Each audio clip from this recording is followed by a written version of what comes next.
Olá pessoal, boa tarde, tudo bem? Bora construir? O vídeo de hoje vai ser um vídeo mais conceitual. Vou definir com vocês aqui algumas informações sobre rotação, o que é rotação, que tipo de simetria é essa, quais são as propriedades que vão aparecer, né, então, nessa simetria especificamente. É uma simetria bastante interessante. Das três que eu tenho falado com vocês aqui, né, que é de translação, reflexão em relação à reta e a rotação, essa para mim é a mais complexa, é a mais bonita também, mas eu sinto que ela é menos intuitiva às vezes para você visualizar e perceber que naquele objeto existe uma rotação, né? Então, nem sempre fica de um jeito tão redondinho quanto a gente tem a expectativa. Aqui, então, já tem alguns vídeos no canal sobre algumas construções básicas de rotação, mas eu achei que seria importante trazer para vocês aí um vídeo especificamente sobre ela, né? Para a gente poder arredondar e cuidar de alguns elementos importantes que vão aparecer nessa simetria especificamente. Então, aqui, quando a gente está falando aqui de rotação, a gente precisa olhar para alguns elementos importantes, né? Então, a rotação, ela tem dois elementos essenciais, né? O que vai fazer com que essa rotação aconteça. Um desses elementos é o que a gente chama aí de centro. E o outro é ângulo. O centro, então, ele é aí o centro de rotação. Também conhecido popularmente como centro de simetria. Centro de simetria. Esse ângulo aqui, então, é o ângulo que será realizada a rotação, vou escrever assim, que será realizada a rotação.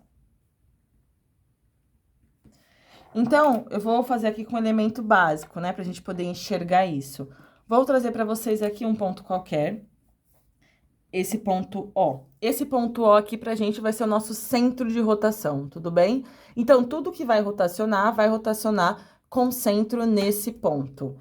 Eu vou também determinar aqui pra gente um ponto qualquer, que aí eu vou chamar esse ponto de ponto A. Então, a ideia é que eu quero realizar uma rotação com centro em O. E aí, eu preciso definir algum ângulo, né? Esse ângulo de rotação pode variar. Pensa no ângulo, pode ser esse ângulo. Obviamente, como aqui também é um curso de desenho geométrico, né? Não é só de geometria das transformações, eu estou interessada nos ângulos que são possíveis de serem construídos, ângulos construtíveis. Então, por exemplo, eu não vou falar um ângulo de 7,2 graus. Esse é um ângulo que não é construtível. Então, eu vou olhar aí para ângulos como 135, 90, 7 graus e meio, 37 graus e meio, enfim, ângulos que são possíveis de serem construídos, tudo bem? Só que como aqui eu não quero eu quero generalizar, eu vou chamar esse ângulo aqui de ângulo θ. Θ é uma letra grega que é para representar a medida de um ângulo qualquer, um ângulo que eu não sei. Esse ângulo pode ser qualquer. E aqui eu quero realizar a rotação do ponto A.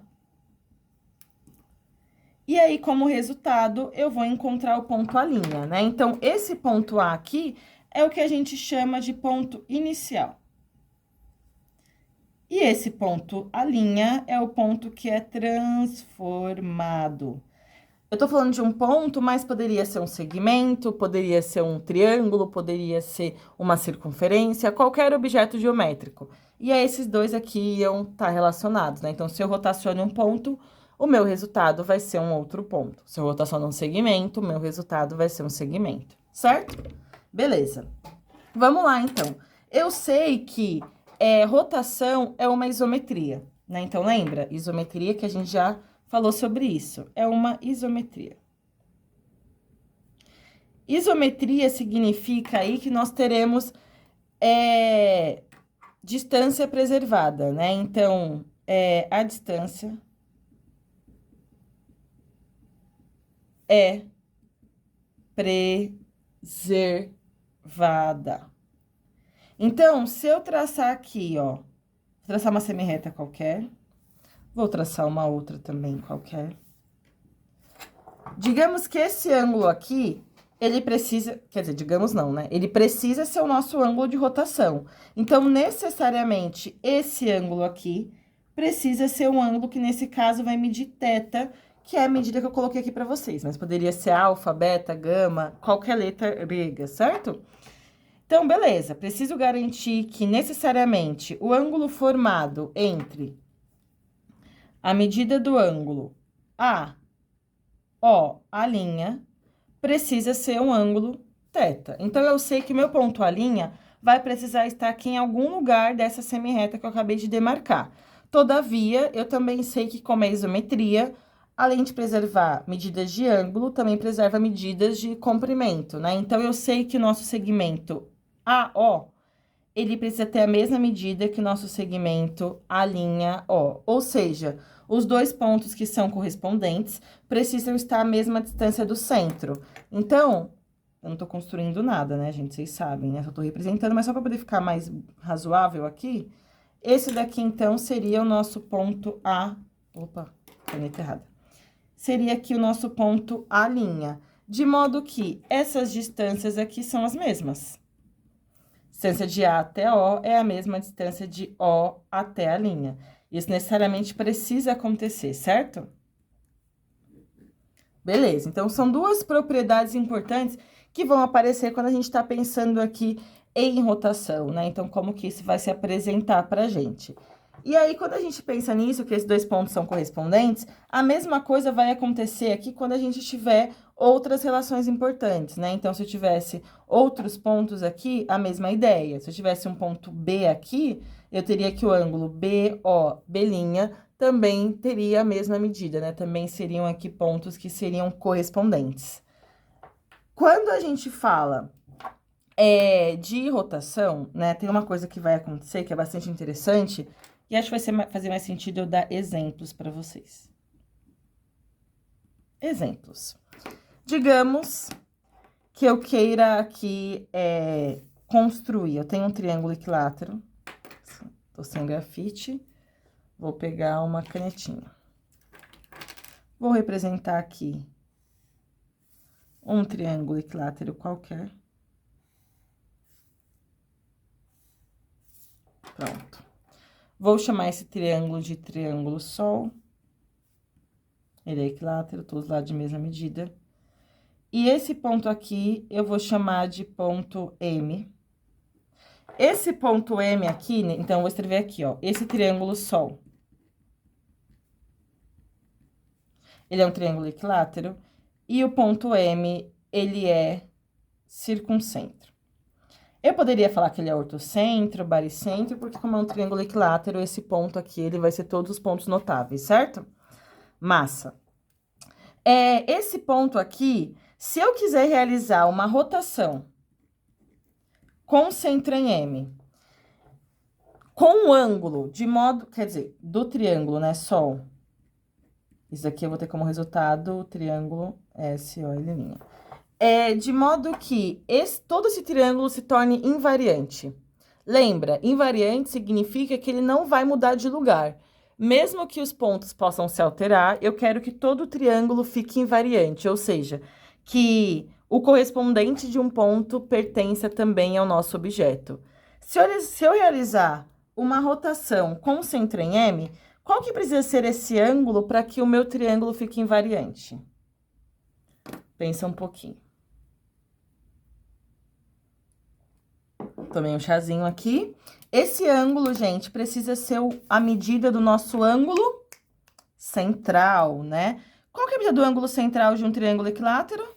120, perfeito.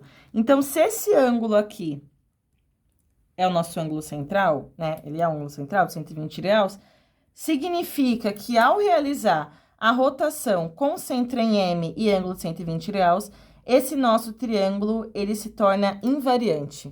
Então, nesse caso, o triângulo Sol, ele vai ser igual ao triângulo SO'. Igual quer dizer que vai ter os mesmos pontos, certo? Na verdade, eu não vou usar igual, porque vou colocar congruente primeiro, porque a gente sabe que vai ser congruente. Mas eu vou trazer aqui um outro elemento que essa rotação, então, ela é invariante. Então, o triângulo, a rotação, vou escrever assim, a rotação é invariante. O que quer dizer invariante? Que por mais que o ponto não permaneça no mesmo lugar, ainda assim vai pertencer ao mesmo conjunto de pontos. Isso vai aparecer muito para polígonos regulares.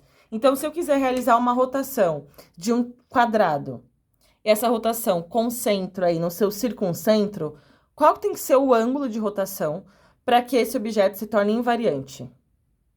90, certo? Porque 90 é a medida do ângulo central. Se for, por exemplo, um hexágono com centro no circuncentro, 60, porque 60 é a medida do ângulo central.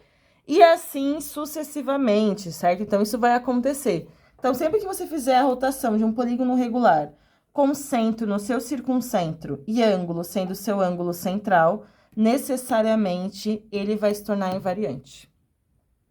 Faz sentido? Legal. Vou dar um outro exemplo. Se eu quiser, por exemplo, vou dar um outro exemplo, por exemplo. Digamos que eu tenha aqui um objeto qualquer, tá? Então, eu vou representar aqui.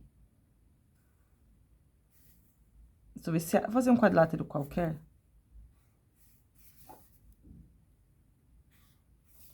Quadrilátero qualquer. Vou nomear esse quadrilátero aqui de bora. E digamos que o meu objetivo é realizar aqui a rotação com centro em B, um ângulo qualquer, ângulo alfa, do quadrilátero bora. Certo? A minha pergunta é, algum ponto nessa rotação vai se tornar invariante? Então, quando eu falo de ponto invariante, quer dizer que o ponto não vai se alterar de lugar. Uma coisa é falar um objeto invariante, aqui ele vai ser invariante porque vai permanecer no mesmo conjunto de pontos. Agora, quando eu falo ponto invariante, quer dizer que o ponto não vai se alterar. Tem algum ponto aqui que vai permanecer fixo por essa rotação? Sim, né? Qual que é o ponto? Ah, necessariamente o ponto B. Pois, se eu realizar aqui a rotação de centro em B do ângulo alfa do próprio ponto B, vai ser ele mesmo, certo? Porque essa distância aqui entre os correspondentes vai ser nula, porque esses pontos vão coincidir. O ponto B vai coincidir com o próprio centro de rotação. Então, aqui, nesse caso, o nosso objeto, eu só preciso rotacionar os outros 3 vértices. O O, o R e o A, que vai virar o O', o R e o A'. Então, nesse caso, eu tenho que, vou até escrever de caneta preta, B é invariante. Pois, ó, fazendo um sorrisinho, é o centro da rotação e pertence ao objeto a ser rotacionado. Então, se eu quero fazer uma rotação com centro em B e B pertence ao polígono, esse ponto vai permanecer no mesmo lugar, não tem para onde ele ir, certo? Ele é o seu próprio correspondente, né? Então, nesse caso aqui, o ponto B, ele vai coincidir com o ponto B', eles são iguais, coincidentes. E aí, galera, curtiram? Trazendo aqui um pouco do conceito, sem construção. Vocês têm coisas sobre construção aqui em outros vídeos. A ideia é trazer o conceito de rotação e pensar um pouco sobre ser invariante, quando não é, como que isso vai aparecer pra gente. Beleza? Espero que tenha ajudado. Se tenha curtido, qualquer dúvida, comenta. Se inscreve no canal para dar aquela força. E não se esqueça sempre, bora construir?